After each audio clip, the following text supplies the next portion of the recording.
My cats are attacking my tripod. Like, he's going to knock this shit over.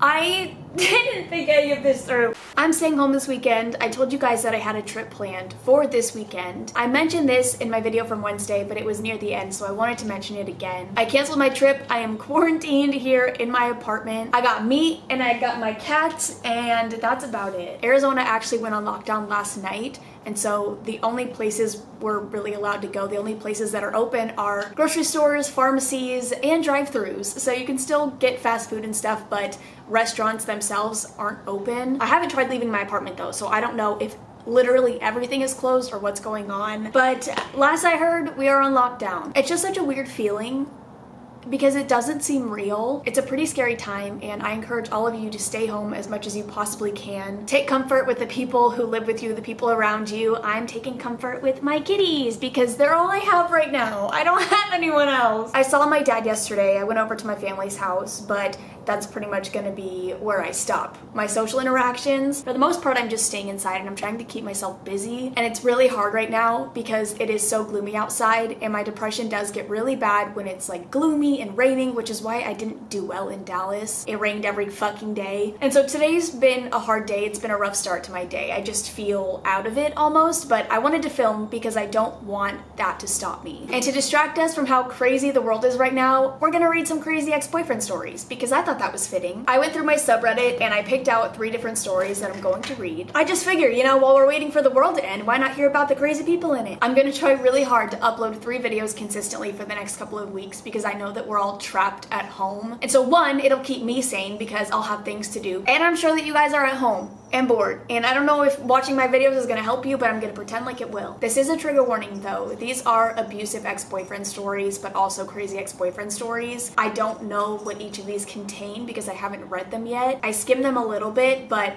I don't know what they entail. So if any of that triggers you, I would not watch this video. This first story though is called My Abusive Ex-Boyfriend Turned Stalker. Nara's playing with a bell.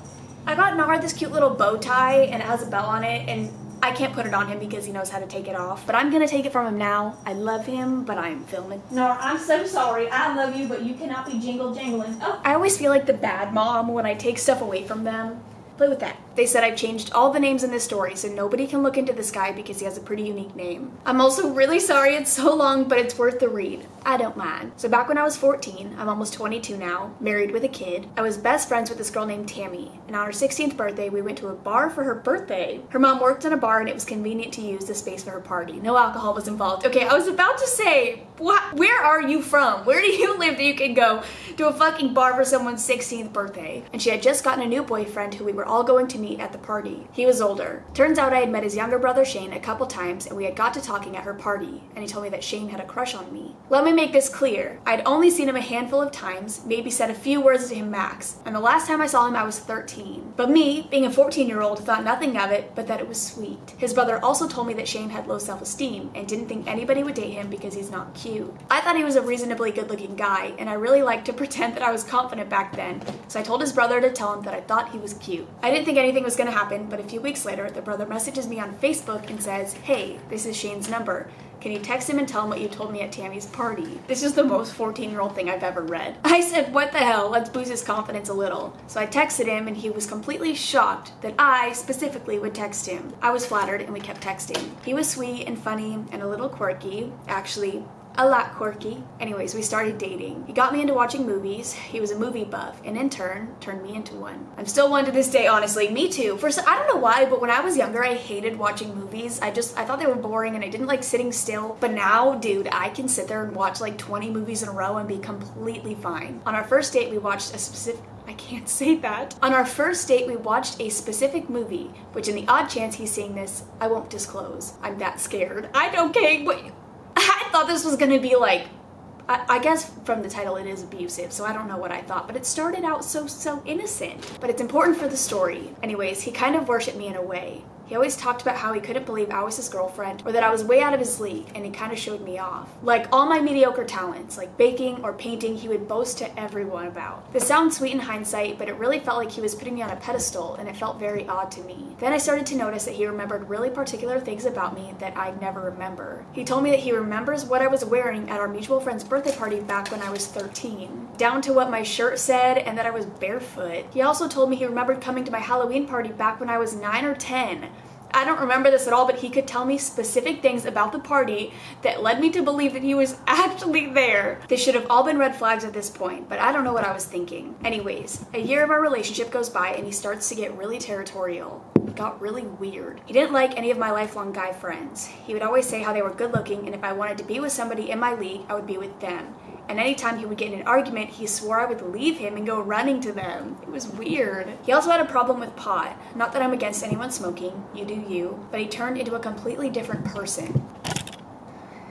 He would get super annoying and send me texts that made literally no sense. Like he was speaking in riddles. I can't even describe to you what they said because to this day I can't understand them. And when I would ask him what he was saying, he would blow me off or get mad that I didn't understand him. He also got mad at me if I ever ate mayonnaise. Like he had a weird thing about it, but I liked it on my burgers, and anytime I ate it, he wouldn't even look at me until I brushed my teeth. Oh my god. I fucking love I could eat mayonnaise on anything, so this would not work for me. Like it was almost a, if I loved him, I would stop eating mayonnaise situation. That's how mad he would get. Anyways, fast forward a little bit, and there were a few incidents when he pushed me or held onto my arm in a threatening way. Way too hard, and it would leave a bruise, but his main source of abuse was emotional. Gaslighting, manipulation, the works. After a long fight with cancer, his dad died, and I left school that day to be with him. I ended up spending the night with him upon my dad's approval and the notion we'd sleep in separate rooms. Well, as I was sleeping, I woke up with him on top of me, and I'll leave the rest up to your imagination. God damn it. Anyways, I chalked it up to him being confused and grieving. I know, I'm an idiot. But that was the last straw, as I was sort of terrified of him at this point. And I broke up with him a few weeks later. I tried to make it seem like I was the one that needed to work on myself, and I thought we ended it peacefully, but after 4 months of us not being together, I posted a picture of one of my friends as my man crush Monday on Instagram, and everything went downhill. He would randomly call me just to yell about how awful of a person I was and call me names. He would comment something awful on my post on Instagram, and I would block him just for him to turn around and make a fake account just to follow me and do it again. I went on a few dates with a guy, and it didn't work out, and then he turned around and became best friends with him. He would message me and tell me he could see me in the grocery store and tell me what aisle I was down and what I was doing, but I would never see him. I once went out to my car after school, and I guess I had forgotten to lock it. And sitting in the passenger seat, there was a gift bag. It was close to Christmas, so I thought one of my friends must have done something. And when I opened it, I was confused for a second, because it was a DVD movie that I thought bared no existence, until I read the tiny note attached that said, "The movie we watched on our first date."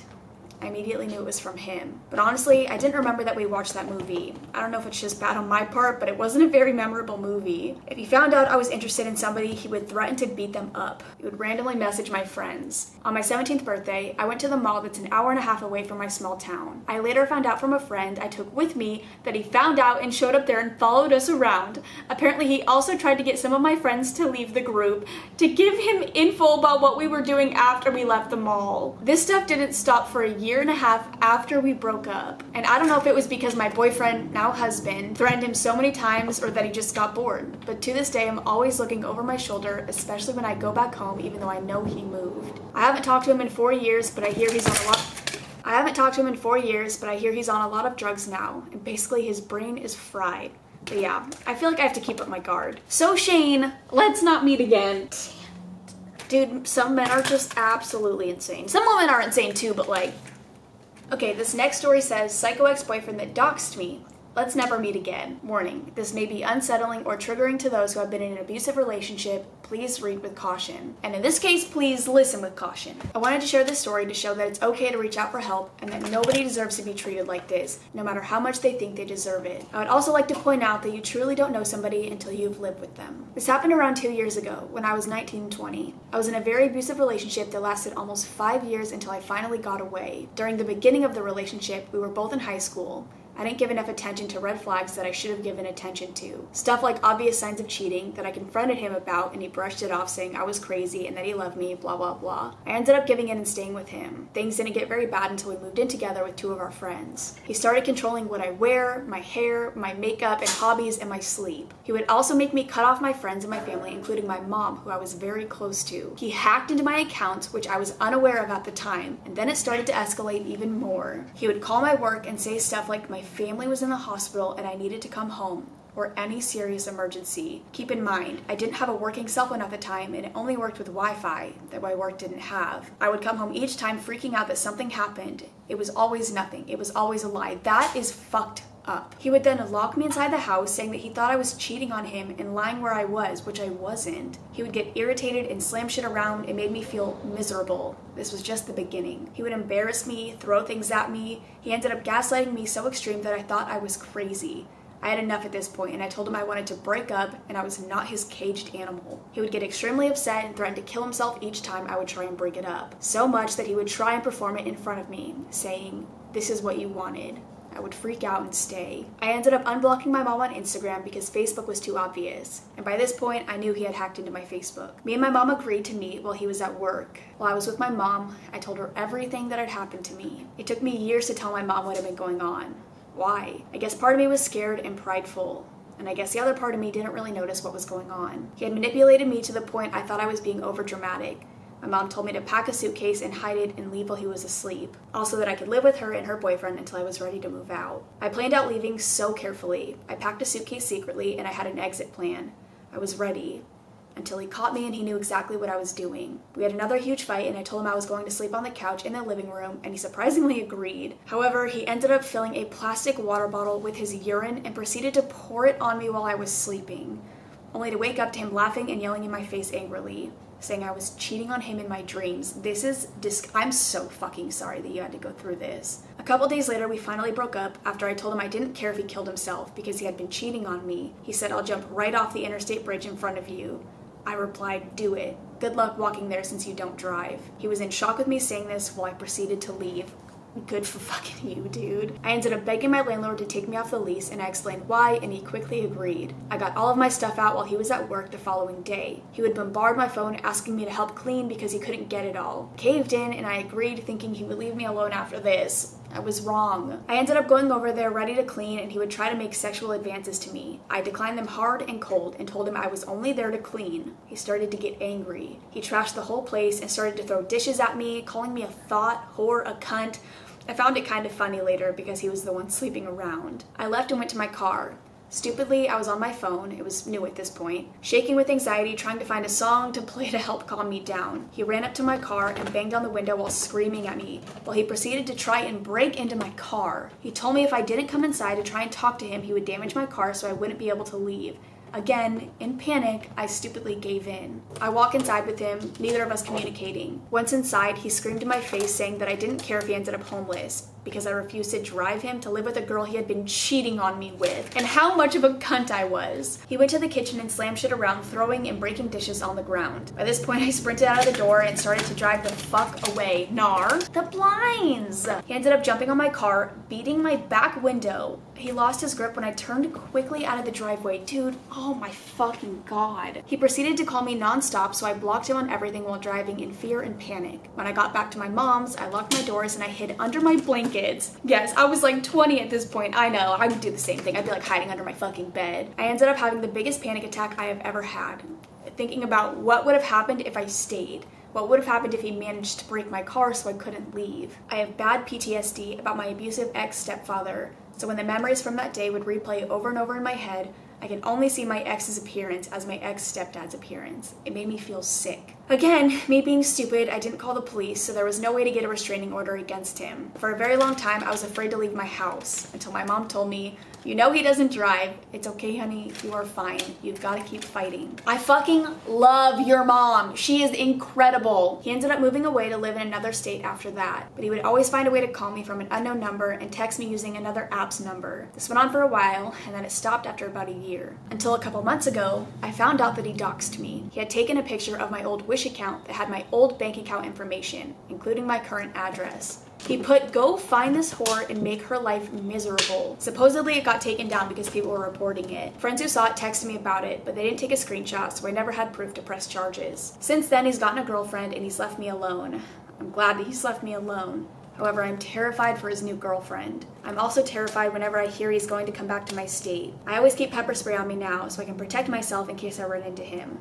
Psycho ex-boyfriend, let's never meet again. Dude, like, fuck him! I want to punch him. I want to punch him in the fucking throat. I want to punch him in the groin. God, I can't, it fucking scares me to think about what he might do to his new girlfriend, because you know it's just gonna get worse. Like, that poor fucking girl. This is the last one I'm gonna read, and it says, "My friends with benefits threatened to kill me. Hi, Courtney. I'm Ashley, and this is probably one of the most terrifying situations I've ever been in. After a pretty difficult breakup in July, I decided to download Tinder just for the fun of it. I had never met up with any of the guys I matched with, but I would add them on Snapchat and talk through there. I wasn't really interested in starting a new relationship at the time, but it was nice having a confidence boost and more views on my Snap story. Towards the end of November, I matched with this one guy on Tinder named Jackson. He would slide up on my Snap stories and tell me how beautiful I was. This was nothing new considering most of the guys coming from Tinder would do the same, so I just said thank you, and I continued on with my life. After about a week of him begging me to hang out with him, I finally caved. He was very handsome and charming and somehow knew exactly what to say. We made a plan for me to come to his house. Dumb, I know. And I ended up staying the night. He was very sweet and we got kind of serious pretty quickly. A couple weeks after hanging out all the time, I made a joke saying, "Oh, we're just friends with benefits." He sighed heavily and said, "No, if we were just friends with benefits, then you wouldn't stay the night. I just got out of a relationship in September. I'm not ready for one now, but you complicated things." He could see I got kind of pissed off and quickly said, "You have selective hearing. I like you a lot, I just can't be in a relationship right now." Even though I should have left then and never went back, my feelings for him were pretty strong, so I suggested being friends with benefits. I thought that since we liked each other, it would be perfect. I could continue seeing him and eventually he would want to date me, right? Wrong. About a month into hanging out, I constantly ignored red flags. He would treat me like his girlfriend, but something just wasn't the same like it used to be. I was super close with his mom, and I still talk to her. She desperately wanted us together too. One day we were going to get food, and I said something that pissed him off. He yelled at the top of his lungs, "I don't want a girlfriend." I immediately shut up and just stared out the window. The whole ride he wouldn't stop bothering me, asking, "What's wrong? I care about you. Talk to me." I didn't want to cry, so I just said nothing. When we got back, I ate my food and went to bed.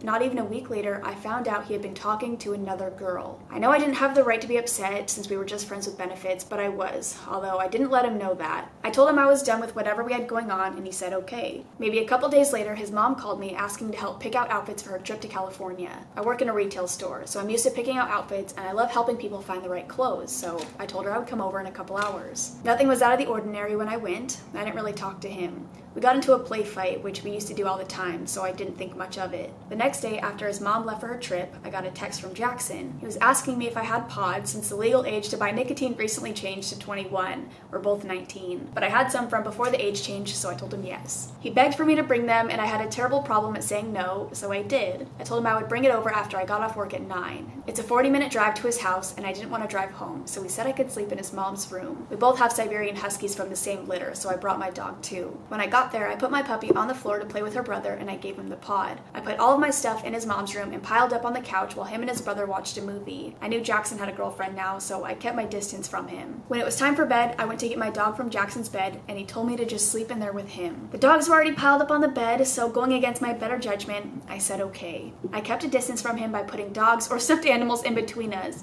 We would have small conversations in between me trying to sleep and him playing on his PlayStation. If I started to fall asleep, he would put his hand on my face and tell me to wake up. He kept saying inappropriate things like "fuck me" or "get on top of me." I kept telling him he had a girlfriend and he would ignore it. Since we had done it before, he knew exactly what to do to turn me on. This guy's a fucking piece of shit. When we were done, I put my hands over my face and told him I was a homewrecker. All he did was laugh. I then proceeded to tell him that he just cheated on his girlfriend, and he said, "She will never find out." I told him I wouldn't tell her, and he said, "If you do, I will shoot you. I will literally shoot you." I didn't think much of it. I just thought of it as an empty threat, and I fell asleep. The next morning, he asked me to watch the dogs while he went hunting. Again, I'm terrible at saying no, so I did. I picked up the house, took care of the dogs, and piled up in his bed until he got home. After he got home, he joked with me like he normally does. He started a play fight, and me being my 5'1" self, I thought I could take him. Halfway into the fight, he pulled his gun from his clip on the side of his jeans, and he pointed it at me.